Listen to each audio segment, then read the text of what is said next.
We are back, Emerge Podcast, episode 19. Today we're joined by the very talented Angelica Morris, or Morrish, as you just filled in it should be. So Angelica, she's an artist, singer-songwriter, model, actor, dancer, does MMA, bit of yoga, so you've pretty much done everything you could possibly do. So thanks for coming on, really appreciate it. Thank you so much for having me.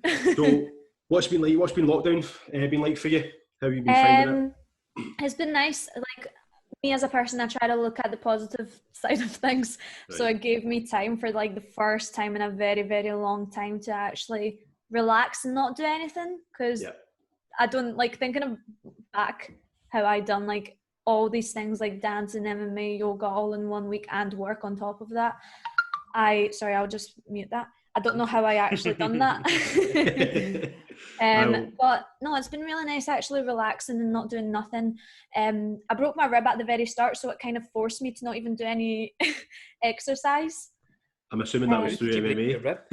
It was actually through MMA. So me and my dad, because my dad is also a martial artist, we went and sparred, and I done like a tornado kick, you know, one of those ones where you turn and you jump and you kick the person at the same time as he done, I don't know the proper name for it, but he basically crouched down on one leg, got the other one straight, and like done a twist. So right before I landed, he swept my leg from underneath me, and I kind of just folded in half and something snapped, and then it kept on cracking every time I breathed. So that was fun. So your dad broke your rib? I know. See, like I always say that I broke my rib through MMA first, and then say it wasn't my dad. Smart. Yeah, very smart. But it was nice, because if I didn't do that, I probably would have just kept on exercising like 3 hours a day. So it was nice to relax. That's the one thing I've noticed. Probably you're the same, Kenny. It's actually been like a lot of people haven't enjoyed it because they're quite bored and you can get, you know, a bit annoyed at some points through it. But it has been quite good just to not have to worry about it and not have to do anything. Or... Exactly. And it kind of made you realise what's really important and like who especially like your real friends are, because you really get a lot of time, and so does everybody. So it's nice to spend a lot more time with your family. Like my dog is the happiest he has ever been. Yeah. I know. But that's good that you've obviously you're back fit, healthy, and you're okay. It wasn't like a leg break. Imagine you. Oh my god. Man. Yeah, I thought it was going to be. Spar with your dad from now on. If you ever spar with your dad, wear some sort of like a padding or something. Yeah, to be honest, I thought it was going to be the complete opposite, and I thought I wouldn't enjoy it a lot. But I got to keep my music going, which is also good. Actually, I think I'm going to continue working on it like through online and not waste time and money traveling to the studio to music producers. Like I've got 3 songs coming out next month, which is crazy, and I just done like an EP all through lockdown, so that's like 10 songs altogether. The songs were just out, was it last week or the week before? Say that again. When was it you released your EP? Was it stuff? Oh, that was end of June. End of June. All the weeks are merging into each other just now, so we don't really know when it was. I know. Yeah. So what we're going to do, Angelica, I was going to just kind of head back, just figure out a wee bit about your upbringing and how you get into all the avenues that you're into just now. So whereabouts was it you grew up? So from the second I was born till like 5.5 years old, I was living in Poland in Jastrzębie-Zdrój. Right. So it's like really close to Rybnik and really close to Krakow. Right. Okay. Then we moved here. Yeah. We moved here, and that was because we didn't have a lot of money in Poland. And my dad moved here first, so he moved a year earlier than me and my mum. And then we joined him, and then I stayed in the West End in Knightswood. All right. Where nice. I went to Knightswood Primary, and I loved it there. I thought that was the best time of my life until I went to uni, and then after uni as well. But then my mum decided to 2012, so from 2006 to 2012, my mum decided to move to the East End of Glasgow because she thought it was safer. Oh, she was wrong. Turns out it wasn't the case. And it was like in the worst timing ever. Like I hated her for ages. Like I love her now, obviously, but you know, as a teenager and everything like that, I hated her at the time because we were just going from primary to secondary school. Yeah. And she like, I felt like she tore me away from my friends, and everybody was going to the same high school and not me. And yeah, so that's it. That's weird. Do you have any memories about being in Poland? I know obviously you're quite young. Say that again? Do you have any memories of being in Poland? Like, do you remember back to when you were like 5 years old? Not much. I can still remember like when I go back and I look at the streets and stuff. I have a couple of photos, not many either, just because I lost them all through the hard drive on the computer. Right. But it's things like that. Somebody's breaking in. Somebody broke into the house. No, you're fine. No dobrze, mam teraz interview. Right, so you've not really still really good. Aye. Say that again. Sorry about that. No, it's fine. Don't be daft. Do you still speak Polish quite a lot then? Yeah. Huh? Do you still speak Polish quite a lot? No. I'm going. Well, it's very odd. I almost went back to Poland 3 times this year. That's because I'm going there for a beach holiday in 3 days. No, in 4 days. And this is the first time I'm going to be visiting my auntie and in her beach house that she built by herself, with my uncle, obviously. Apart from that, I'm supposed to be going for a wedding, but the wedding got cancelled in September. Usually I'd like visit once every 2 years or something like that. So everybody, is it quite a stereotype that Poland's cold? So it is warm as well in the summer? I don't get why. Like during the summer, it's like so much better than here. We've got like proper seasons. I suppose. Yeah, you get seasons here in one day, don't you? You get all 4 of them. Yeah, like honestly, like we get autumn, so and then we get winter, which is snowy, like very, very snowy. But then we get a really hot summer. There's like 30 degrees, 27 degrees worth of summer, and that lasts like weeks, you know? Wow, you just wouldn't think that, eh? No, I've always had this opinion, but I've always thought that Poland was quite a cold country. I don't get why everybody thinks that. Poland, I guess it's because they think like Russia, and then they think like those big, massive, like fluffy hats. That's exactly it. You're right. 100%. Did you see when you were when you came over here, you were through school and stuff like that? Did you ever like go to any performance schools or like drama or anything like that to learn like your trades? Since I was young, my parents put me into different stuff like cheerleading or brownies. I don't know whether you guys are. Oh, the brownies. Aye. Yeah. I done basketball in primary, table tennis, normal tennis, badminton, and I was always very sporty, and I loved all sports.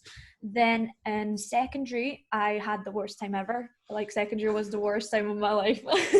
And then there I kind of was forced to look at other areas. So I was doing swimming since I was 8 or 9, and I joined a proper like swim team where I done competitions, so I focused on that. And in the same time, like as I was getting better at that, I knew it wasn't what I wanted to do. And acting and singing and dancing was always something I wanted to do. And then I heard someone in my school talking about a musical theatre one, and they had like a junior section. So I went and auditioned for that when I was like 13. Then I got into that, stayed there for 3 years. Then because I obviously hated school, I wanted to leave school as soon as I could. So I was going to audition to MGA, which was like a complete acting course. But then since I was already doing musical theatre at the time, I spoke to the year of GAMTA, and she was like, why would you only want to limit your options to just acting when you can do acting, singing and dancing, which means you get more jobs and you can still go for your acting jobs. And then I was like, yeah. Why would I? No. Don't close a door. Say that again? You don't want to close a door, you want to keep all your options open.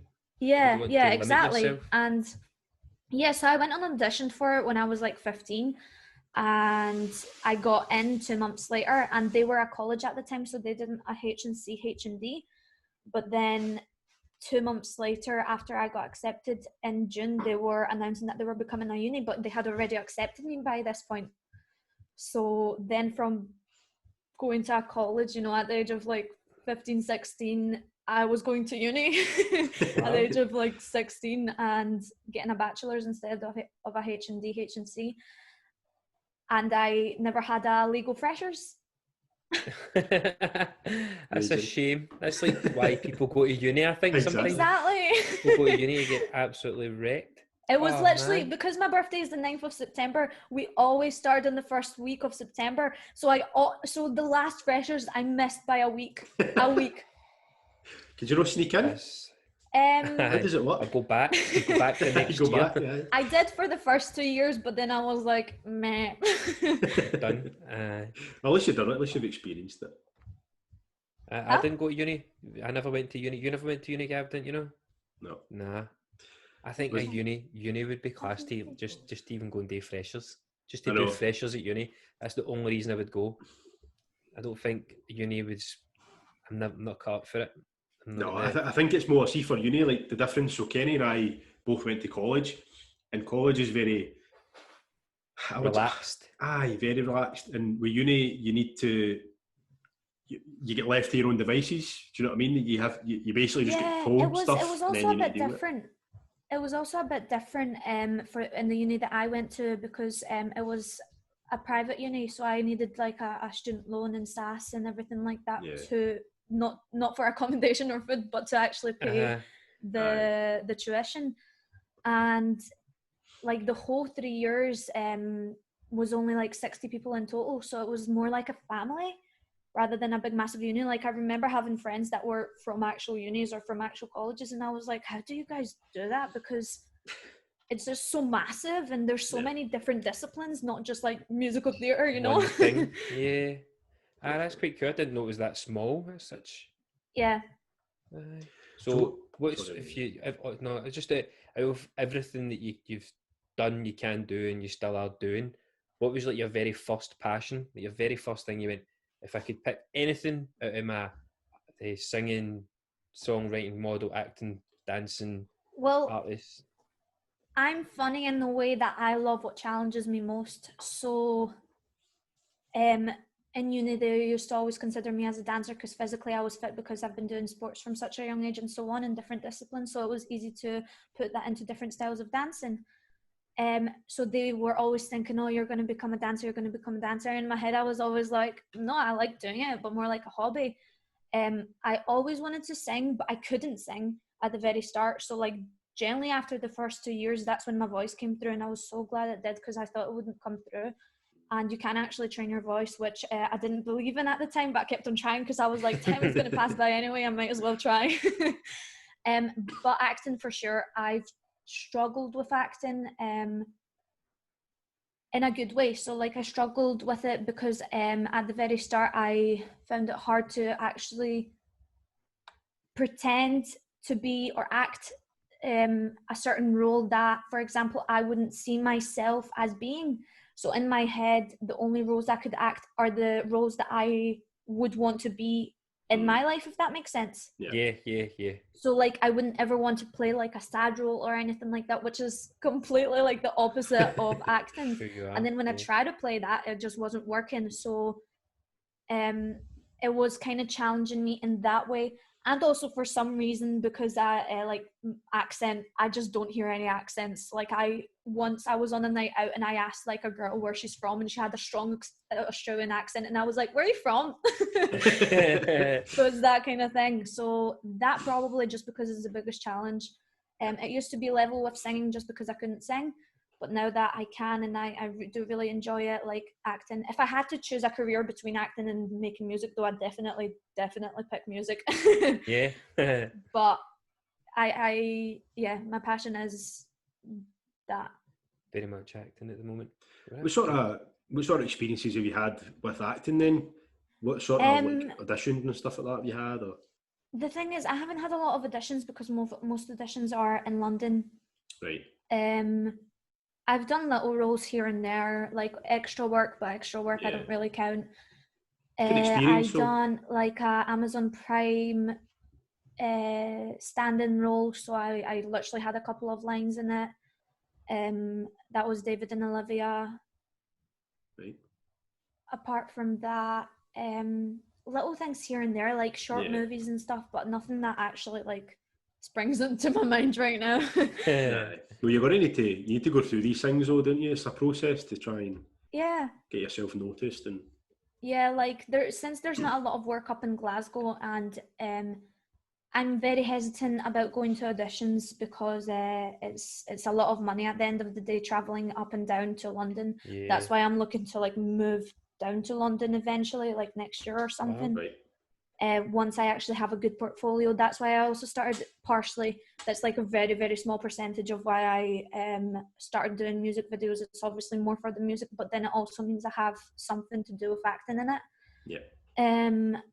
But once I have like a good portfolio and I can actually send it through to agents and everything like that, that's when I will move, which I'm hoping will be next year. And that's more for the acting sort of side? Acting and modelling.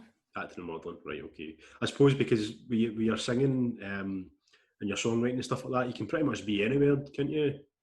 Yeah. And do that, do you know what I mean? So yeah, and my music producer, well, the one that I found just now that I'm really, really happy with, he's down in London, so that's like perfect, you know, like I've been working with him online, but it's perfect that he's down in London. Awesome. So what sort of kicked off the MMA thing? So I know you said that when growing up you'd trained and you'd done a few disciplines and stuff like that. So has MMA always been part of your life? I feel like your dad done it and stuff like that. Yeah, my dad, I can't remember this. He says he'd done this. So, you know, it's whether you believe him or not, whether you trust him. But when we were still living in Poland, so when I was like 5 or under, he used to exercise a lot in the house. So he used to be able to do the splits. I think he's almost there again, but he said that I'd seen him in the splits and I'd be like, oh, I want to try this. So I would stretch with him, or like when he's doing pull-ups, he used to pick me up and make me do pull-ups. I can't remember it, but maybe I haven't, maybe I didn't. Then when we came over here, he got me into Muay Thai at the age of 10, and I was fat at that time. So say that again. Just you said you were fat at that time. I was like, oh, is that what you say? Yeah, no, I was quite chunky at that time because when I was younger and my parents didn't let me have more sweets than I wanted, I was like, am I not worth the sweets? No. So then they'd feel bad and then they'd buy me more sweets. So I did get fat and chunky at one time. But then he got me into Muay Thai. Then I was good schlatter on my knees, and I had to stop like half of the activities I was doing. So at the time I was doing basketball, cheerleading, brownies, swimming, you know, Muay Thai and so on. And this was like at the age of 10. And so I cut it down to 2. And I think I kept doing brownies and swimming. And then I cut it down even more because I started doing competitions around that time to swimming. Right. So maybe I'd done Muay Thai for like about a year, half a year, something like that. Then I was really into acting. I was always interested in watching movies and finding out about how movies are made, what kind of styles are used in action movies, which I'm a really big fan of course, because of the sports, you know, background. They said they did a lot of Krav Maga. Right. So at the age of 14 or 15, when I was 14 and 15, I started searching up where I could do Krav Maga in Glasgow. And I found the Grip House, and I could not remember that it was obviously at the Grip House that I used to train. So I grabbed my dad because he stopped training martial arts at that time too. I grabbed him and I was like, we're starting this. So it was kind of like a role reversal. So I got him back into it the next time. And we done that together for like 2 years or a year because I had braces at the time. And I knew I wanted to do MMA because the second I hit that gym, I was like, oh my God, this is where I used to come, like, you know, a couple of years ago. So it felt like I was at home again. Yeah. And like during this time when I was 15, I went through like a really, really tough couple of years. So I kind of lost myself. So being back in there kind of made me find myself again in a way, which was nice. It was like a nice feeling. And then I was waiting to get my braces off. The second I got my braces off, I went to an MMA class. My second MMA class, I went straight into sparring. So that's how it kind of started. Did you need braces after the first one? Say that again. I know, imagine. I know. I hope you weren't Thankfully sparring with your not. dad anyway. Say that again. I hope you weren't sparring with your dad at that point. Yeah, he wasn't into, like, when I told him that I'm starting MMA and I started jiu-jitsu about 2 weeks later, and same happened with jiu-jitsu. Like, after my very first jiu-jitsu class, I went straight into rolling because I just loved it. I missed all of this. Like, I'd done it as a child, and I always carried on with my cousins because I don't have any sisters or brothers, so those were like my boy cousins were the only brothers that I could fight with. So when I told him that I'm starting that, he was like, I don't want to be in anybody's armpits. I was like, fine. What's your favourite sort of discipline out of mixed martial arts? If you could pick one, would it be jiu-jitsu? Oh no, MMA. MMA. Like, if I had to pick one, it'd be that. I love jiu-jitsu, but when I'm like on top of someone, I really want to hit them in the face. Oh, wow. Yeah, that's very honest of you. I know. Yeah. Or when I'm like doing Muay Thai, I kind of like naturally, I sometimes go for a takedown and then I'm like, oh, I can't actually do a takedown. I'm not even a big fan of takedowns because they take so much energy from you. But like, it's just such a natural instinct, and I miss like being on the floor at that point, you know? Yeah. How would you describe Krav Maga to somebody who doesn't know? So it's not competitive at all. It's more serious in a way because you're doing defense and attack. So if someone attacks you on the street, you'd know how to defend yourself, and if need be, you'd know how to attack them. And I think that's partially why the reason I didn't stick to it, and it didn't really stick to me either, because I love the competitive side of it. And there aren't any, well, maybe now there are, but back then there weren't any competitions or something that you could do. I haven't looked into whether there are now, obviously, but I just missed the competitive side of it, and I knew it wasn't something that I wanted to do. But it came from Israel, and it came from the army, and it's really good, as I say, for basics of being able to defend and attack the opponent. So it just depends what you like, but it is a really good thing to get into and start. Yeah. I know that it's geared towards teaching people self-defense, isn't it? That's kind of the nuts and bolts. Because when I worked in a village, Gav, they used to have Krav Maga in the studio.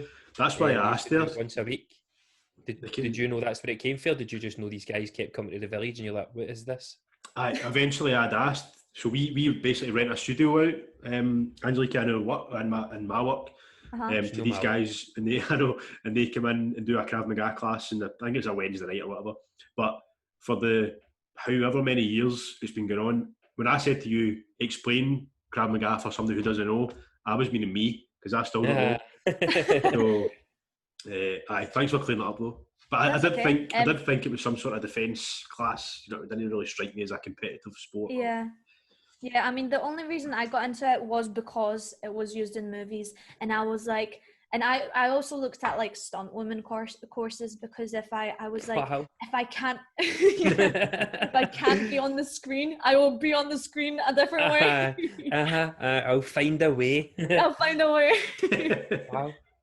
So did you ever do any fights? Have you done any MMA? Every single time I tried, somehow it didn't end up happening. The only 2 fights that I've done which weren't classified as proper fights was a Wimp to Warrior fight. So I had to stand in for someone because they couldn't find a opponent for the person that was training in Wimp to Warrior. And like I got told like halfway through to like calm it down a bit, because I was like, stop being so good. Stop enjoying this. I just get really into it, and I was like putting her like I did it. It was a trip that I'd done. There was 2 trips that I'd done that I can't remember which ones they were now. I kept on doing that, and then I had to like, during the second round I had to calm it down, and then on the third round I had to calm it down even more. That's what they kept on telling me. I was like, no. I know. But and then the other one that I done was again standing in for a white collar fight, but boxing. Right. Was that in boxing? How did you get on with that? I know obviously it's not. That one I won, but I don't really count that. I don't think you can actually count that. I know, because they obviously tell you to, like, prior to you getting into the ring and stuff, like, you're not here to knock people out. It's just for a show and for charity, really, isn't it? Yeah, exactly. It was just a bit of fun. I tried to get on shows. Like I couldn't, because I done musical theatre. I had my uni, and musical theatre in my uni was the priority there. And there was multiple times where because I'd done sparring, obviously I love sparring, that I came in with black eyes. I was just a bit, and everybody was like, oh my God, what happened? I was just like, nothing. So I had to cover it up behind, like, from all the teachers. But I couldn't, like, they prohibited it. They actually prohibited it from me doing so. And I so wish I could have done that, but I was so focused on trying to, because they also didn't allow you to actually do any kind of acting that wasn't involved with them. So like if I got a role, which I also done, like I done it behind their back, I got a role in that Amazon Prime series that was prohibited. Like you could not do that. I was still like, it's a role in the Amazon Prime series, so I'm gonna do it. And all of my year were like, you can't do it, you'll get thrown out. And I was like, so what? Like if I get thrown out, then there's rebel. But for fighting, I kind of understood, because like imagine I broke my arm or my leg. I only had 3 years of training, so I couldn't just be out for 6 months. And then when I actually stopped doing it, there wasn't any. I got really busy with auditions, because I left my uni 2 months earlier, because I had a lot of photo shoots and auditions at the very, very start. So this was like around April time, again 2 months before. And then I just got really busy with work, because since I was traveling up and down all the time, I needed to get like a part-time, full-time job here to cover all the expenses. So I couldn't really focus on training then. Then I wanted to fight in November. The show got cancelled. I couldn't fight because just the show got cancelled. Then I wanted to fight I actually was matched for a fight in February, and I've had like no experience. I've had no fights whatsoever, neither in Muay Thai or MMA. And I won't mention her name, but she pulled out after she said that she is going to take the fight and that we will be fighting. So I announced it like everywhere. I was so happy. I was like posting videos of me dancing in my living room and everything like that. I was like, yes, finally a fight. And she pulled out like a couple of days later, saying I have too much experience, where she's had like 4 Muay Thai fights. She had no MMA fights, yeah, fair enough, but like, you know. She still had the fighting experience, yeah. Yeah, and she said I had too much experience, so clearly they just wanted someone, you know, that she could walk all over. Clearly, like no challenge whatsoever, just build up the score, whatever. But then after that, because after that fight, I was planning to get my belly pierced, because I wanted to get my belly pierced, whatever. So I was like, do you know what? I'm not going to get these fights get me down, because I've wanted this for a long time, and I keep on postponing it because I keep wanting a fight and it keeps on getting cancelled or for whatever reason. So I got it done, and that was February the 14th. It was like a wee gift for me. Oh, there you go. That's so sweet. I know, a wee gift from me to me. You know? And then I was going to fight in March. Like my coach was like, I can't put you up for a fight in March anymore. I was like, yeah, you can. I'm going to plaster this and you put me for that fight. And so he was like, I think he said that I'll fight in April rather than in March. So I was like, okay, fair enough. Because I planned to kind of have all of this summer to actually fight, because I at least once want to get a fight in my life. Yeah, I know. And then that's when the corona happened. And this is when corona happened. So I was just kind of like, life is just telling me not to fight. Not to do it. Well, see, when you're talking about that woman, obviously maybe not wanting to fight. What can I just ask? What height are you? I'm 5'4". Ah, right, okay. Because just from your pictures and stuff, I thought you looked quite tall. Everybody thinks I look tall, and it's because I've got long legs and I'm quite slim. And I really wish I was taller.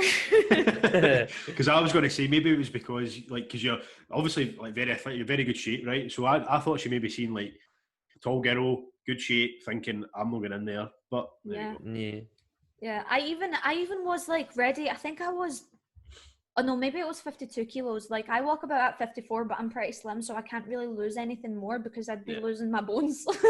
And they wanted to go down to like 48, and I was like, the lowest I'm going to go down is 50, and I'll still do the 50. Like, it will like probably kill me, but I'll do it just to have a fight. Yeah, But I think we settled it for like 52. But the thing is, she could have said no at any time, not after everything was agreed, scheduled. Yeah, there was so much time just after. It was annoying. So would you need to cut quite a lot of water then going into a fight because you're already quite probably. slim? Well, right now I eat so much. Well, not anymore. But when I was obviously in my normal routine, I ate like 2 big massive plates of pasta. I ate more than my dad, and my dad's quite a big guy. But it's just because I've done a lot of exercise, so obviously my body needed the energy coming from somewhere to do that amount of exercise and then go to work and everything like that. So I would probably, if I was still doing that, I would probably just eat normal people's portions and cut down on water like the week before or something like that. So what is the Kenny, we were talking about this, what do you have an aspiration into? Obviously you want to fight, right? That's your goal, you want to have a fight. Do you have a future sort of ambition in MMA? Do you see yourself getting further? Or? I thought about it a lot, like especially over this time. I had a lot of time to think. Before this lockdown, I thought it would be like a plan B for me. It would be like you know, if acting, or like, I'm still very young, so if acting and modeling didn't work out by the age of like 24, I could go into the UFC. Easy. Say that again. You could, couldn't you? Still exactly. Because I always forget like how young I am. I feel a lot older. Like, I'm only going to be 20 in, you know, about a month, which is crazy because I feel a lot older and my friends are way older than me. So I kind of thought about it, and I was like, before the lockdown, I was like, it could be my plan B. So if acting and dancing doesn't work out by the age of 24, I'll do that. But then I was like, that's not the way you should be thinking. You should be thinking that whatever you want will work out, or if it doesn't, then you need to find a way for it to work out. You can't just base it on something that would be your backup plan. You just can't do that. You need to keep on going until, you know, you actually make it, you actually succeeded, because that's what's going to make you the most happy. And the only reason I wanted to pursue a career in that is because I obviously enjoy it and stuff, but my knees are really, really weak. And now that I broke this rib, I know I will be like worried that my rib will be weaker. So I kind of feel like I kind of believe in that life gives you clues and everything like that. So I kind of feel like if the world hasn't let me like fight up until this point, it's probably for a reason. So I started thinking about things like that. And then I was like, nah, I'll have a fight. I'll have a couple of fights. I'll do it on the side, but I can't have it be a career thing. Yeah. What I need to focus on is the things that I want to do, which is acting and singing. Mm-hmm. And that's what I need to do. And obviously businesses that I want to open in the future, but businesses are like way ahead. I need to focus on like one thing at a time. And that's what kind of made me realize, that's what this time kind of made me realize, which is focusing on one thing at a time rather than these all different things, because for my whole life I've been doing a bit here, a bit here, a bit here, a bit here, and getting good at all of them at the same time, but then not really having time to think about one thing that I actually want to do. No, it's good that you're kind of what you've done and you've experienced all the things that you've wanted to, and now you're at right. Now I want to really get like awesome and amazing and perfect a few things. Yeah, and I also kind of, a part of me thinks that if I was to do it as a career, I think I would just get sick of it, and I really don't want that. Like, doing MMA, I feel myself a lot, and I don't want it to become something I have to do. I want it to be something I want to do, because when you have to do something, that's when everything goes down. Is you need to want to do something for it to actually be good, and for you to put all of yourself in it, you know. Definitely, and I think as well, like, getting a career that's sustainable. I mean, what's the average length of an MMA star's career? Do you know what I mean? And it takes its toll as well as years goes on. Yeah, so the thing is, it may not last a long time, but the opportunities that come from it is big. So, like, before this lockdown, before this lockdown, I used to also think like, oh, I'd get so many views, so then my music would start selling a lot more. But then I was like, they're going to be following me because I do MMA, and they're going to follow me for MMA, not for my music. Yeah. But even if it was just for MMA, then from MMA I can, you know, design my own clothing brand, which I do want to do in the future, but that's like way ahead in the future. And then from the clothing brand, it could be sports apparel, which then is related to that. So it opens up a lot of opportunities even after your career. But I love modeling, and I'm very self-conscious about how I look. So I don't want I love scars on men, but I don't really like scars that much on females, and that's just like a personal view. So I don't want like a big massive scar across my face, or like an elbow that's like, you know, out of place. Yeah.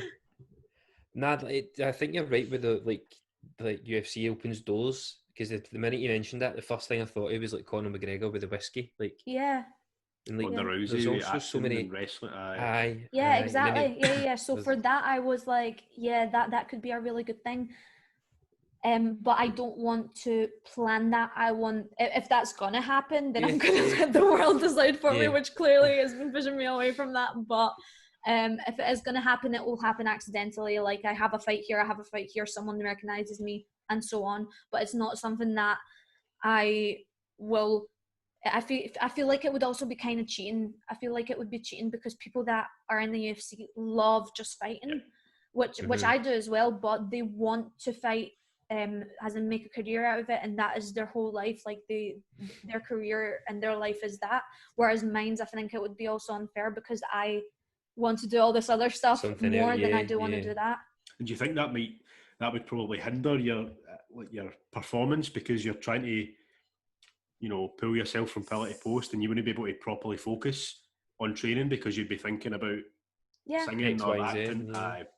Yeah, and like a lot of shows, like most of the women you see in the UFC are attractive. Like I haven't seen a woman in the UFC that isn't attractive in one way or another. Like they've all got some kind of thing. So it's because obviously it sells, and I kind of feel like it would be possible for me if I really put myself into it. But then again, as everyone else, I would really need to put myself into it, and then I could be in the UFC. But as could anyone, you know, if you put your mind to it, you're able to. Then I could be in the UFC, but then again, I would be doing it for the wrong reasons. Yeah. As you'd be trying to use it as a platform rather than. Yeah, exactly. Like I would be using it for like a sense of exposure rather than actually, like I would love it, but I would just like imagine like me doing an interview like after winning like a world title, and I'd just be like, well, you know, I've got this music thing going on. Very true, very true. It would not look good. No, it would not. It would not. See, moving on to singing. Yeah. So you mentioned that you'd kind of trained your voice. Did you go through singing lessons? Yes. So in uni, when we were, I'll tell you about like the junior part first. So the junior part, we were supposed to get lessons like once a month or once a week or however much it was. That did not end up happening. Like it happened less often. But we would like sing as a group all together, so which I think is actually better, because for people, like imagine, you know, you're a bad singer, and when you've got this thing where you know you're a bad singer and then you go in front of a piano, like someone who's you know seen and heard amazing singers, and you're there and you need to sing a song and you're like and then they're like, gonna you sing? And you're like, I can't. So it was nice that at the very start you had classes where everybody was together, so it was kind of like choir, and they would go through every single note, and they would kind of teach you in a way on how to read music. Obviously that was more in depth when I went to full-time, and in full-time we were supposed to get classes once a week. Sometimes that didn't end up happening because of whatever reason, but we done a lot of singing classes. Like when shows were coming up, we would do a singing class twice a day, so you would train your voice all the time, and then you would listen to people that can actually sing and how they use their voice, and you would go home and sing even more, because we had performance class once a week. And performance class was basically where you go up and you either sing a song or do a monologue or do a dance. dances were so rare. Like, they were so rare that they would happen like once a year. Right. Then you had a monologue or like an acting piece. And acting pieces again were a bit less often, but they would happen like maybe like once in the class or something like that. And then you would get singing, which everybody sang. Yeah. And I think still to this day, a little bit of me still has that thing where I'm like, I cannot sing. I cannot sing in my head. So when I first start singing in front of someone, I'm a bit agitated at the very start, but then I relax into it, and then it's a lot better. But it kind of forced you to do that. So again, it was just a lot of singing. And when you do something for like so many hours, so many times a day, you know, every single week, like you train your voice, and then all of a sudden it comes. Yeah. And like now I love it. Like sometimes I listen to myself sing and I'm like, wow, I can't believe that's me. Like when I hit high notes, I hit a really high note, and I'm the worst at like hearing which note it is. People are like G5 and I'm like, what? Gonna you just sing it so I can sing it? But I hit a really, really high note, and I recorded myself on it, and I was like, oh my God. So like, just like with everything, you kind of just keep on improving throughout your whole life. But yeah, you got singing lessons, which helped a lot with that. Different techniques which you wouldn't even think of, and things like that. Yeah. I've seen see the rapper Drake. I really listen to him quite a lot. And when he was doing his tours, he done like back-to-back tours, and he was at risk of actually like pulling his cords, and they gave him this bottle with a big tube on it, and he had to like breathe into this tube and like hum at the same time to help, like, I don't know if it was getting rid of mucus or like relaxing his vocal cords and stuff like that. Yeah. It was the strangest looking thing I'd ever seen. Like, I thought he was taking like a ball or something like that. It looked like this kind of this big bottle with a big tube on it. I was like, what's going on? And it's no, that's his music teacher or whoever it is that's with him saying, you need to look after your vocal cords. It's very much a muscle that needs to be rested and also relaxed. So it's quite interesting when you learn actually in depth how technical and how intricate and sensitive these things are. Yeah, there's a lot of natural singers that obviously sound amazing, and I'm happy for them, obviously, but at times, like you would hear it in uni as well, but when there's like live performances or anything like that, you know, on X Factor, I don't know if the X Factor still exists, but on live shows like that, you would hear how they're actually harming their voice because of what we've been taught, and you'd be like, oh my god, in like, you know, a couple of years you're gonna have such a unhealthy voice, which is going to cause you so many problems and hurt you a lot, which is good to know. I still would rather be a natural singer than a trained singer. But, like, it's good to know how to actually prevent that from happening, you know. Yeah, I guess there's so many people that have came through the X Factor and they've been amazing, and after 2-3 years, or they bring an album out and after either away, they're gone. I know. Yeah. Why are people not teaching them? They've been taught. I always find that when, like, people on X Factor, do you know, I think it's always the person who comes second, third or fourth that always seems to have a better career than the person who actually wins it. I don't know why that is, but yeah. But you look at somebody like One Direction or something like that. Do you know what I mean? That's a very, very rare. They were like a unicorn, you would call it, wouldn't you? They were so rare. The national animal. Did you know that? I know. National animal. I knew that. Did you know that, Angelica? Huh? The unicorn is the national animal of Scotland. Yeah, I heard. Yeah. A fake animal. That's what Scotland gets. Only us can have a fictional animal as the. Anyway. Hey, it's a magical animal. I wouldn't be complaining. Like, who knows? Maybe it existed one day. You know, like a legend. Maybe. What's do Poland have a national animal? Probably. I think it's either the bear or the eagle. I think I could be very wrong. I just think either the bear or the eagle. Good shout. Aye, good guess. Kenny's googling it now, aren't you? White eagle. White eagle. White eagle. There we go. That makes sense because I'm white-eye, Polish. I'm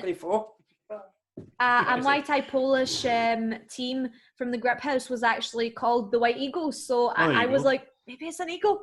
And plus, they have a white eagle on the flag sometimes. There we go. Now you know. Now everybody knows. So What's the process, Steve? Because obviously you're a songwriter as well. So do you write all your own songs? Yes. So the lyrics, I write all of them. I always, usually, unless the lyrics I will write every single time. Like nobody else will write my lyrics for me. Right. The only time I will use music that I haven't been there in the process of making is when a music producer sends me it for free. Like I won't ever buy free beats. You know how you see these free beats on Instagram or like any other place? I'm like, so many people can just buy that. I want something that's original. Or if a music producer wants to give me his music for free, I will also do that. So these two songs, like 2 of my 3 songs that are coming out next month, have been music that the producer sent me. One of them, other people are also using, which I'm not too happy about, but I kind of, but I understand it's obviously. You need to make it work. Say that again. You'll need to make it work for yourself. Yeah, so to make it different than everybody else, it was my first collaboration with someone else, and it was my friend from London. Well, he's from Lithuania, I think. Right. I think he's from Lithuania. So he raps, which I had no clue about because I was wanting to make the song, which is my next project, my project. Which I wanted a rapper in, and he heard about it. Like I was speaking to him and he was like, oh, here I rap. So he started sending me all these like amazing verses, but he has a really chill and like, you know, like the kind of soft rap. Yeah, like it's amazing rap, and but it's just like it's not the energy that I was looking for that song, and that song still hasn't been made. But I was like, listen, you're amazing. We are so doing a thing together, but just not this thing. And he was like, oh, why? And he just couldn't understand it. So I really wanted to do something with him because I was like, I really want him to be on something because he is actually good, and I want him to know that he's actually good. So then this competition came about, which they gave you the music for free, so you could do anything you want with it. So I can upload it to Spotify now and so on, which is already on the way. So it's getting released on like the 14th of August, which I'm really excited about. And then I was listening to it, and when I listen to music, sometimes like you start singing along, and I was like, oh my god, I have an amazing idea for this. And I wrote a quote because I like writing my own quotes the other day, which was something like something along the lines of and sometimes I wonder if the things I write make you wonder, I wonder what you wonder. You know, it was like that kind of like loopy kind of thing, and I really wanted to use that in something, but I didn't want to post that yet. And then this song came about, and then I was like, oh, I wonder if I could put this in. And then I started singing it in, and it really worked. What? And then I was like, I don't want to do another song just all me. I think my viewers will get bored of just me. And like recently for my single covers or album covers, I've just been putting my face and like editing it and making art with it. But then I was like, I'm sick of my own face, so will my viewers be. So I started looking at other different things. So I got in touch with my friend who's an artist for one of the songs that again is coming out next month, and got her art on the photo. For this one, I got his photo and my photo in like it blended kind of in a way, and then put obviously the title, and then it is animated, so it's coming out, but for Spotify it's not animated, it's just a photo, but on YouTube it will be. So that music I used from a music producer. The other one is just like I'm only using the other music from the other music producer. And that's a dance song. This is my first ever dance song, and it sounds really awesome, and he's just sent me the first draft and it sounds really good already, so I'm really excited for it because it's so different from my style. It's like so different. But usually what happens is I will sit with the music producer, I will tell them I want to be there, because if they don't want me to be there, I'm like, well, I'm not. Why? I'm just going to go find someone else that allows me to be there, because it's my song. I want to tell you what I want. And so we kind of work around it together. I'm very open about ideas because I'm like, if I need to cut lines, which like my lines are really important to me, like they're very personal and stuff. But if I need to cut lines, I'm absolutely fine like with that. Like my story is still my story. The lines will still be the lines. It's just the song is the song. It's like its own wee thing. So I think it's easy to go back and forth and easy to work with me in terms of that. But we do work out like my music producer for this one, he went a proper reggaeton route, and I was like, I'm not fluent in Spanish yet, so I'll feel like out of place singing a reggaeton song when my style isn't reggaeton, it's more poppy, and I prefer poppy anyway. So then we mixed it, and there's a little bit of it, like you will hear it, but it's more poppy and it's nice, but we made it together. So yeah, long story short, I'm there for the music process. See what you're talking about. On you go. No, on you go. Oh, cool. Right. Okay. I'll go. I was listening through to your music, and you mentioned rapping. You done a bit of rapping on your very first song. Yeah, YouTube, didn't you? I did. Do you miss doing that, or are you quite happy? It's coming up. Sneak peek. I must have known that. This next song that I want to work on with a different rapper, I'm going to rap because I love rapping. How that first song came about was the exact same way that these 2 out of 3 songs next month coming out came about, which basically the music producer liked my profile and my singing because I used to do covers, so he liked my voice when I done covers, and he was like, why not? And I don't know why he picked me, because then I like he sent me this, and then he was like, if you do something that I like, I'm gonna put you on like my website and my YouTube and so on. So I was like, oh my god, I need to find something that he'll like I can't do my own style. Oh man, but that's good that you're getting back to doing some rapping, and yeah, that's brilliant. What is your sort of process for writing? Because we had a gentleman on the podcast a few episodes back called Thomas, and he used to be in bands and stuff, and he was a songwriter as well, and his method was more, he would never really sit down and try and write a song. He would just maybe things would come in his head, and then he would write it down. Do you sit down and try and write a song, or do you kind of let it? It depends. So for example, let's take the rap song. The rap song, that was my very first time doing anything with music, so I had to go onto the person's profile and listen to the kind of music he had, and then he only had rap. So I was like, I'm not a rapper. That's why I thought at the time. I was like, I'm not a rapper. So I kind of made the 2 work. So I sang a bit like for most of the song, and only the very last verse was the rapping, which fitted into his style and my style. So it was like a kind of mix of styles. But the way I wrote that was when they send me music, I listen to it and it comes naturally. And then whatever my first idea of it is, I then continue on it, and I will sit down and write it. That's the only time I ever like sit down and write a song, is when somebody else sends me it. Right. But then it is easier because it's kind of like, it is still my story, of course, but it's one topic, and it kind of needs to be structured in a way. So that's that. But when it comes to my own songs, I don't force it at all.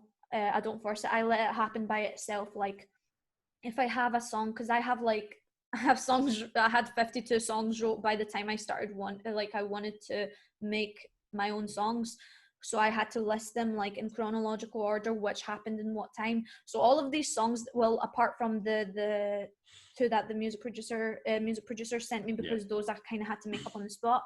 But so they're present time. But most of my songs, like my songs, are like 3 years back. So they're what happened 3 years.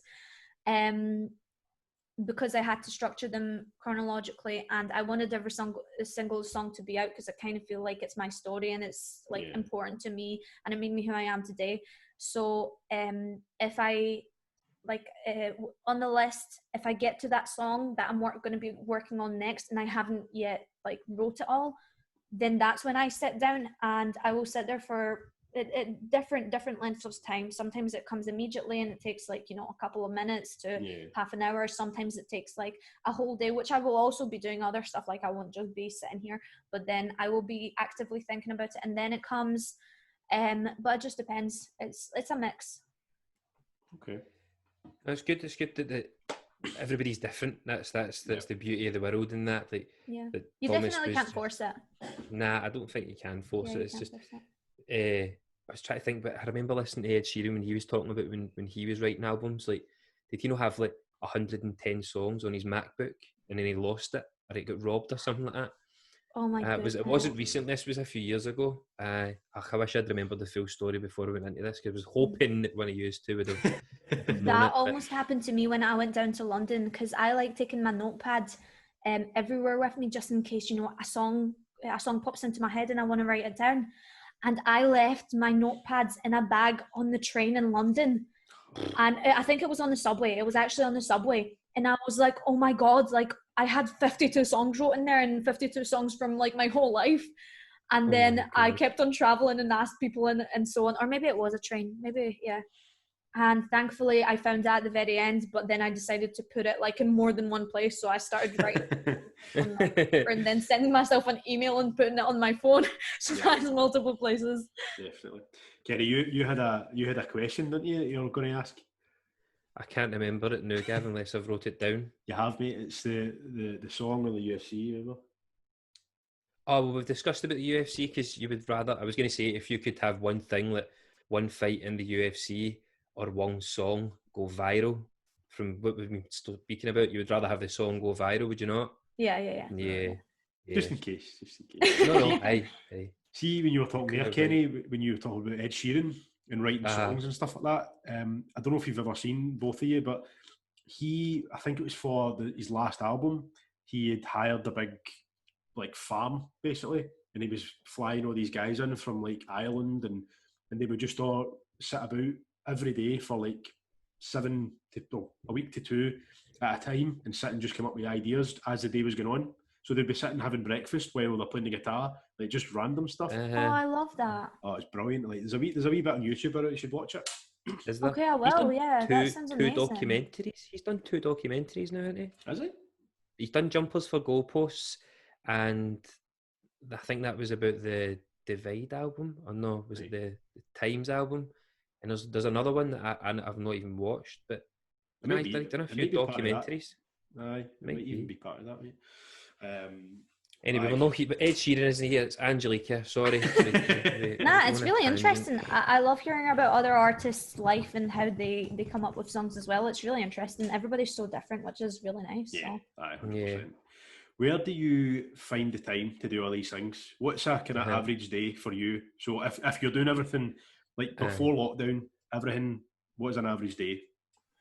So now when everything goes back to normal, it will change, because I will also be running in the morning, because I've started doing that regularly, which is nice, because I started reading a lot of books, and it tells you like sometimes you'll come in and you won't want to do exercise, so it's best to do it in the morning when you have no excuse. Yeah. So that will also be incorporated in it. But usually I would, for example, I would waste so much time in the morning. Like in the morning is my only time where I got to be on social media and like watch, you know, some videos on my phone and have a breakfast. So literally the second I got out of my bed, I would make breakfast and just eat while watching stuff on my phone. So breakfast would take me 3 times the length of time it should. Then I would go brush my teeth, get dressed, walk my dog, then come back, then go to work. And then after that, I would, on my work break, learn a bit of Spanish on Duolingo or whatever else. Yes. And then I would, after work, go to training or go to a dance class or go to a yoga class or whatever else. And then in the evening, either before training, depending on how late training was, I would either before training sing, because this was after uni. During uni was even crazier. I don't even know how I did it. I was like, that must be some like young life Must energy. Yeah, it's got to be. And then after training, I would come back home, walk my dog again, and just go back to bed. And I would have my dinner like, I think I would have my dinner like around 2 or 3 o'clock, and then I wouldn't eat anything. So like I'd do intermittent fasting. Yeah. I would only have a wee tangerine or like an orange for vitamin C, so my muscles weren't sore the next day after training, and that's all I would have. But my meals were massive, like they were big. Yeah. So you were just. What is it you do for a job? Is it like a 9 to 5 So job? Or is I it was doing Dior fragrances. I was selling Dior fragrances. Right now, I'm also currently working for my dad's company for Premium Cat Supplies. Woo! So it's a little cat supplies company. So I'm doing all of their social media and replying to emails and so on. Brilliant. So your days were just kind of, you would alternate then between MMA, yoga, dance, whatever. So what sort of dancing is it you do? My favorite is hip hop and commercial. I love hip hop and commercial. After this, I want to go back to pole dancing because I've done pole dancing, and I remember the abs I used to have from that. Like, that is like so hard, ridiculously hard. Yes. People are so fit for that. It's unbelievable. It requires so much strength and so much time. Man. Literally, after the first 2 days, I was touching my abs and they were rock hard, and I was like, oh my God. Yeah, and I want to start belly dancing. I've not done belly dancing before, and me and my best friend ordered the little, the hula hoops skirt and the top. Oh, the belly dancing. The belly dancing thing. Yeah. So me and her ordered that. She lives in London, so we won't start it together. But once you get together, you'll be pros. Yeah, exactly. So good. Definitely. She was like, "Where are we going to wear this?" And I was like, "Anywhere. Let's just wear it out." Exactly. When are you not going to wear that? Come on. You're quite big on your yoga as well. Yeah. So how did that come about, and what sort of yoga is it that you tend to do? I do a mixed style of yoga. Right. I got into yoga first when I was going through a very, very hard time in my life, and I wanted like a way out from everything. And I started doing yoga literally 5 minutes from here in the leisure centre, and that was the only time I could actually like settle my thoughts at the time. So I used to this wasn't even in the yoga class, but I done this for some reason because it helped me relax and completely clear my mind. So there was like a timer to my left, so I would look at the timer and I would breathe in for like as long as I could and breathe out as long as I could, and I got to like one breath per 2 minutes. So I would have one breath for like 2 minutes. Wow. And that like helped me entirely. Like, I think yoga is amazing, and so is breathing. Like, yoga doesn't do anything unless you do breathe in with it, because that's what yoga truly is, like, is breathing and moving. So it's getting your, like, when I done my yoga course, in my yoga course, they explained it really nicely, and it was basically that the breath and the body is like the bridge. So it's like all connected. So you have your breath in your body, and it's a bridge to like wholeness and stuff. And yeah, so I got into it for that, and I've just been doing like different types of yoga. I tried Bikram yoga for a bit. Bikram yoga isn't my thing because I feel like I will pull something because I'm not like like my muscles aren't warm. I'm just warm. Yeah.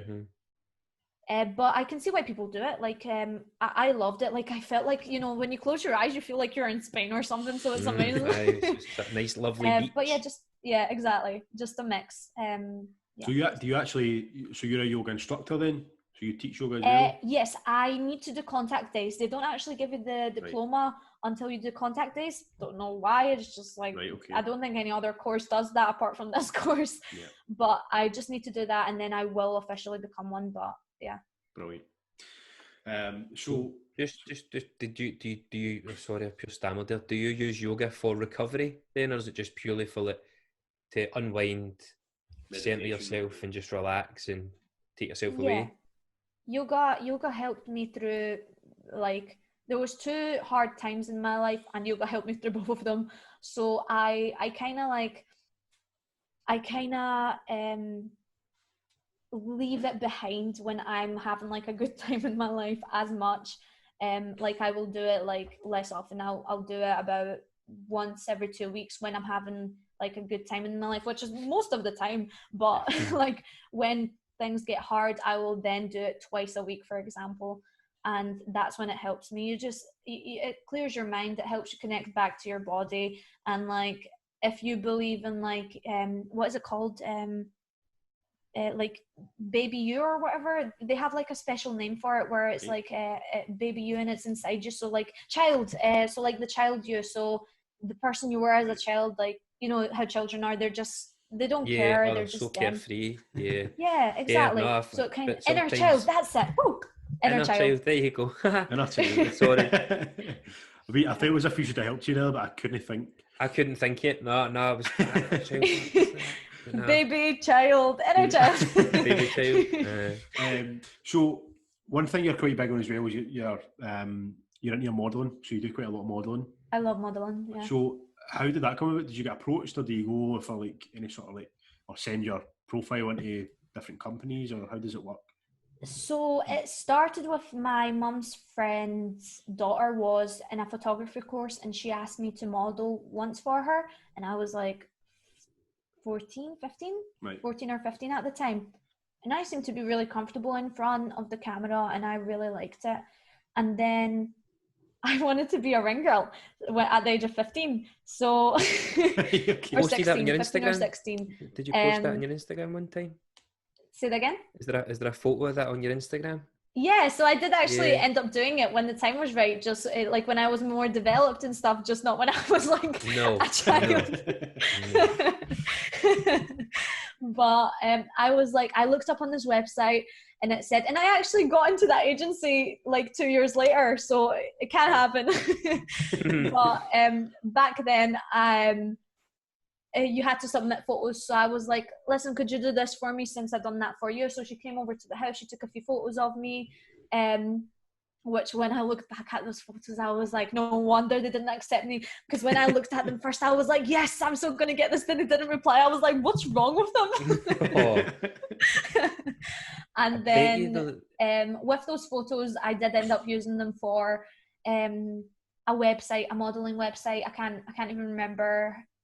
I can't remember the name of it, but it wasn't, I don't use it anymore, where photographers and models got on, and from there a photographer got, or maybe I got interested in him. It was like a TFP shoot, and a TFP means trade for photos, which was perfect. It was exactly what I was looking for. So basically nobody pays from either end, but both of you get photos, all the photos.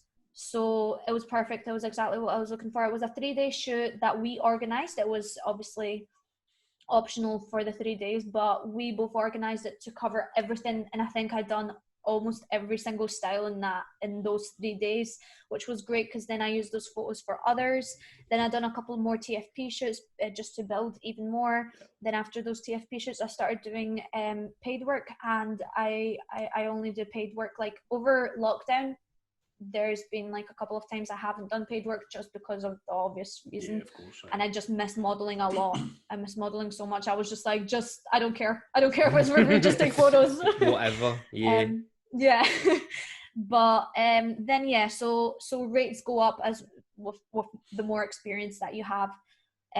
So I just kind of got into it bit by bit. Then like I changed website, and then on that website I got more work, and then now I don't even use any of those websites. I just get work from my social media or from contacts and things like that, or from other websites. Right, okay. How do you because one of the most recent photos that you posted is like you're standing in front of like a supercar. Yeah. Whose car is that? My dad's friend's car. Oh, and he said he was going to take me on a car race with him, and he hasn't. It's such an amazing feeling when, oh my God, I got into it and he would speed up. Like he didn't even go full speed because we were obviously driving about the West End City Centre for the locations. But oh my God, it literally like pulls you back. So it goes, whoa, and you go, whoa. But yeah. So what's the plan for modelling then? As you say, do you just grow your profile and just see where it takes you? You've not really got... So now I've got a more structured plan just because I had a lot of time to think, as did everyone. But I wanted to get into an agency. Most agencies aren't taking me because they're always interested in me when I send photos, and I always leave my height out. And then when they ask me for my height, I don't ever hear back from them again. Oh man. I know, it's so gutting. But now I've actually researched. Gavin will know exactly how you feel because he's really not that tall.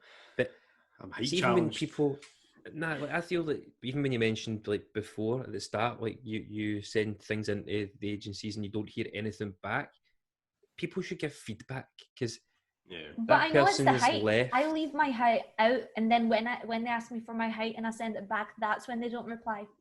Just say you're 6'1". Say I'm 6'1". And then I See show it? up like a wee petite Right. person with all these Just- models, like, hi. Nah, it's fine. It seems to work though. The pictures you're getting make you look tall. That's what Gavin's asking. But then like, I how wouldn't tall are you? like even if I got accepted to the agency, I wouldn't get any work because they want someone Of who's what 6 they foot. want. They want somebody who's 6 foot.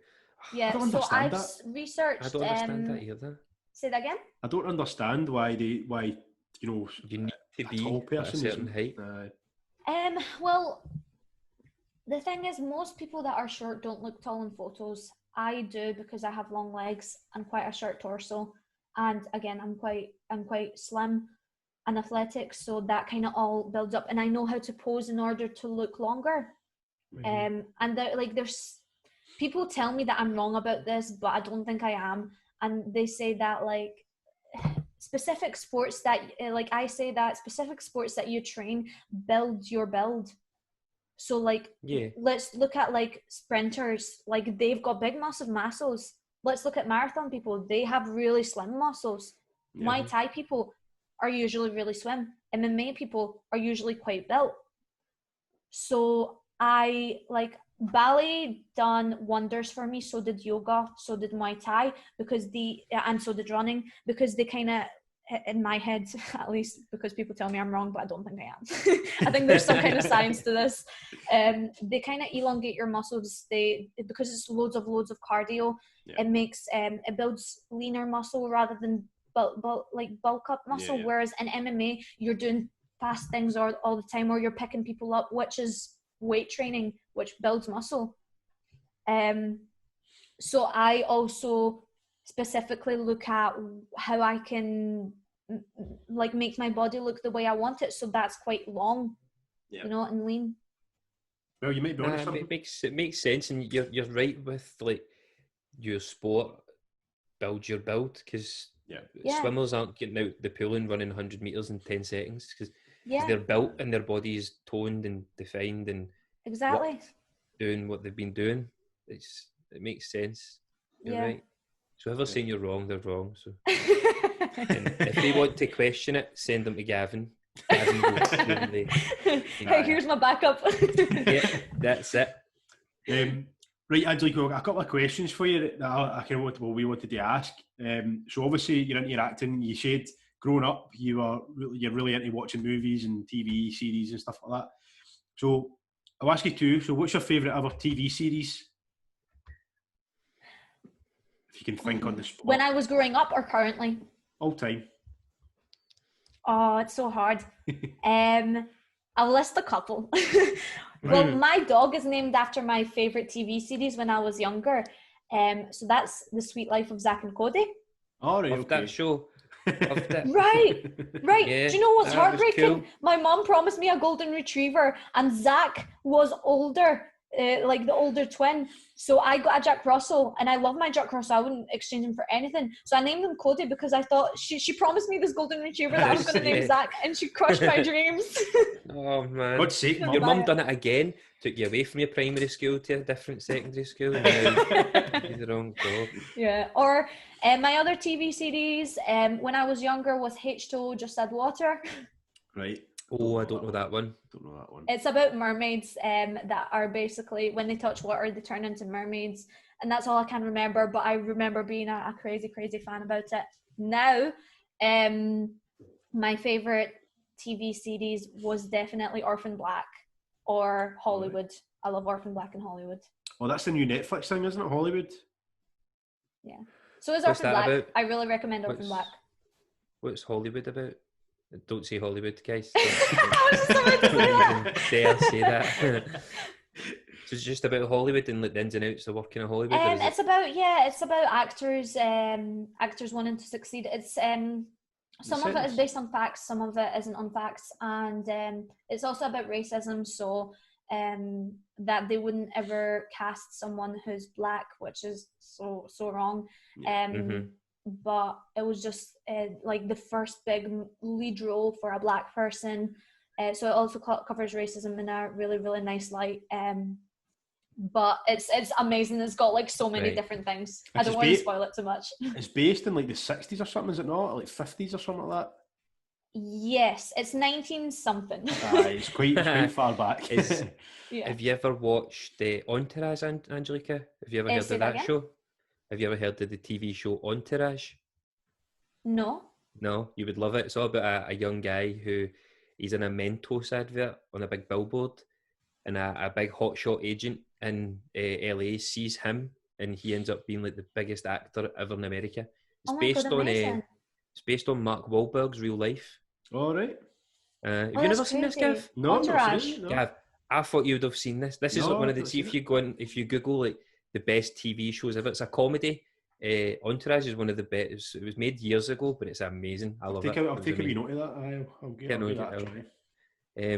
It's a light-hearted 20-minute episodes as well, so it's really good. If Nice. I'm H- really interested in that.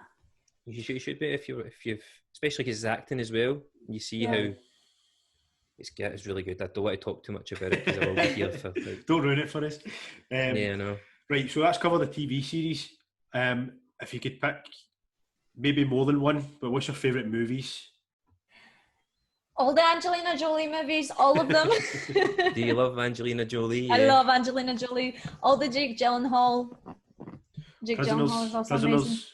That was brilliant. Was- Favorite Jake movie Gyllenhaal- is probably an animation because I have seen it since my earliest memories of my life, and I haven't watched it for years. But again, when I was going through hard times, I watched it and I was like, I am motivated again. And it's called Spirit Stallion of the Samaritan, and it's by DreamWorks Pixar Movies.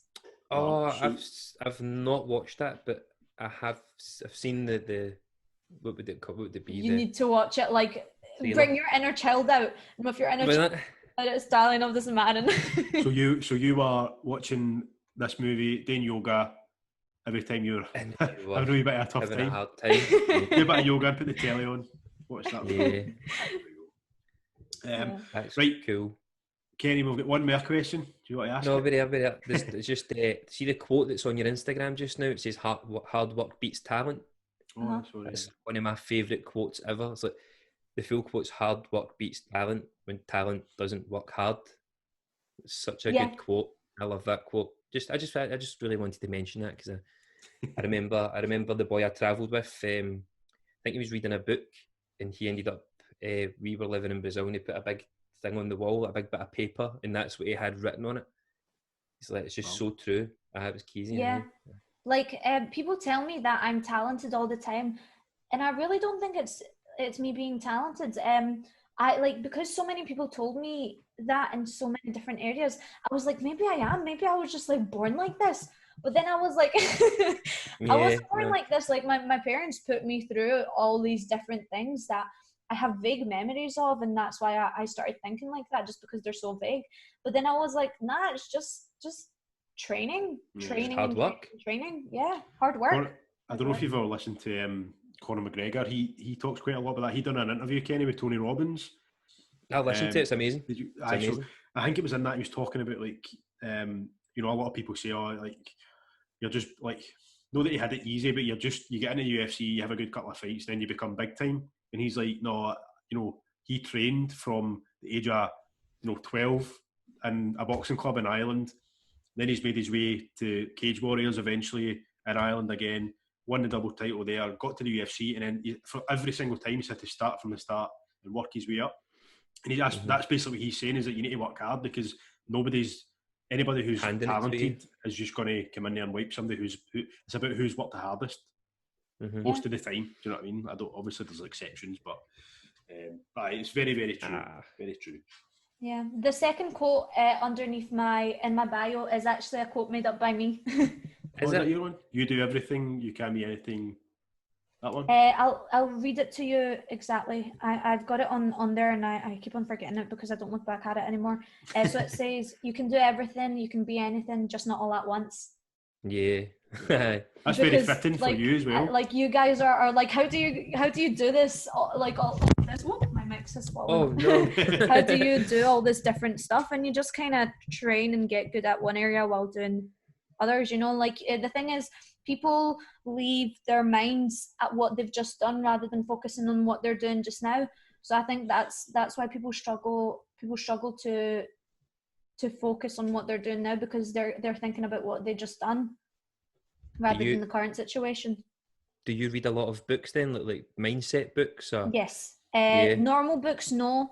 And I had thoughts of like reading classics, and then I asked a couple of people whether I should read classics, and they were like, nah. But yeah, like I love a lot of books. My favorite one by far probably is just because it's so lighthearted and it's so it makes you realize a lot, is Good Life, Good Vibes, or Good Vibes, Good Life. One of the ways. That's a really nice one. Nice. Books are something I've found really, really hard. I like an audiobook. I've been listening to audiobooks. I was the same. That's the closest I've got to. I've read like half a book in the past 10 years. It's quite bad when you kind of say that out loud, but no, it's not. I was the same. You just need to find a genre that you like, because I try to read fantasy books, fantasy books where it's like different types of books, to be fair, like all different genres, and I just none really stuck to me until it was like self-improvement kind of self-improvement books. And my dad gave me Limitless, and he said he spoke really good words about Limitless. I've still not read it. It's massive, and then like in my head I like see this big book and I'm like, oh. So big, it's such a task. But then I know that once I start reading that, I'll get straight into it. It's just the first couple of steps. Have you heard of a book called The Subtle Art of Not Giving a Fuck? Oh my god, I want to read that. So I've read half of it, right? And the only reason I read half of it is because I was on a plane. Giving a fuck. Aye. So isn't it? But I was on a flight. I was going to Lanzarote, so it was like 4.5 hours. So I bought this in the airport and I started reading it, and I got about halfway through, or roughly. But like you say, like you just stop giving a fuck. It totally changes your mindset on certain things. You just think, why am I even worrying about stupid things that don't bother me? But I found that was brilliant. You should read that. I've not read it all, as I say, but you should give it a go because it's pretty. Oh yeah, I want that. I've already asked for it for my birthday. Oh, nice. Yeah, and I also want to read I Am a Badass or something like that. Right. Have you read like The Secret and stuff? Have you done those books, like the really, really popular like sort of mindset books? Have you read that? No, not heard of it actually. Have you never heard of The Secret? No, you should look at that. I think you would really, really. Is it The Alchemist? Is that another one? Oh, I started reading that, but that was quite God specific. Was it? I read about it. Started reading it a couple of years ago, but it was quite God or religious specific. So I wasn't really drawn to that. The Secret's about the law of attraction. That's what that's about. I might have heard of it then. Yeah. There you go. Even if you can't be bothered reading it, there is a YouTube. There's a movie. It was on Netflix. Okay, nice. The Secret. Okay. Yeah. So you got some homework to do, man. Yeah. So there's one question that we're going to try and, because we forgot twice, I think we're going to make sure we try and ask everybody all the time at the end of the podcast. And Gavin's going to tell you the question because I've messed up twice already. So. Right. So if you could have one drink and one drink only, what would you have and who would it be with? Oh, one drink. Dead or alive as well. They don't need to be present. It could be any drink. It could be. It doesn't need to be alcoholic. You don't even know if you drink. Something to do with watermelon. As long as there's watermelon in it, I'm absolutely fun. Good. Aye. You can't really go wrong with that. Probably, or fruity and sweet. Probably either my best friend from London. Oh no, there's so many people. Because after that, I know we'd just start like dancing. I thought you were going to say Angelina Jolie or something like that. I know. Oh yeah, that's also. Oh, there's like 4 people.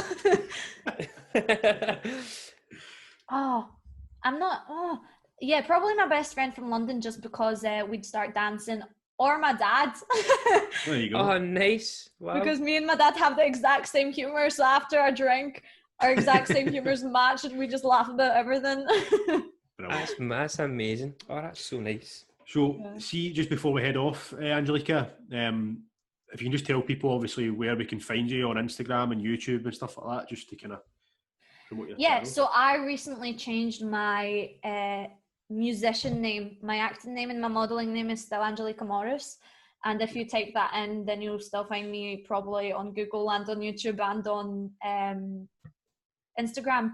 Yeah. But I've changed it to Angel Roxy. And so if you type in Angel Roxy _ for Instagram, on YouTube, it's just that. And I'm also going to open up an Angel Roxy just for music Twitter, because I've opened up 2 accounts for Twitter and I've not used those 2 accounts for Twitter. So I'm kind of just based on music. And the Facebook page, which is also Angelica Morris, but Facebook page I also need to update again. Brilliant. Perfect. Well, listen, thanks very much for your time. Awesome, Angelica. Thank you. Absolutely amazing. It's been brilliant. And so, yeah. On you go, Gav. You take us away, Gav. No, I was just going to say, it's been brilliant. And again, if you've got ever anything in the future that you've kind of bringing out new, you can come back on and promote it and let everybody know what you're doing. So take care of yourself, and thanks very much for take care. Oh, I just turned my video off. Oh no! She's back. Something new. She's just finished a full 4 albums. She's such a hard worker. I need some water. Right, take care. Enjoy your night. Thank you so much. Have a lovely night. See ya. Bye bye. Bye bye.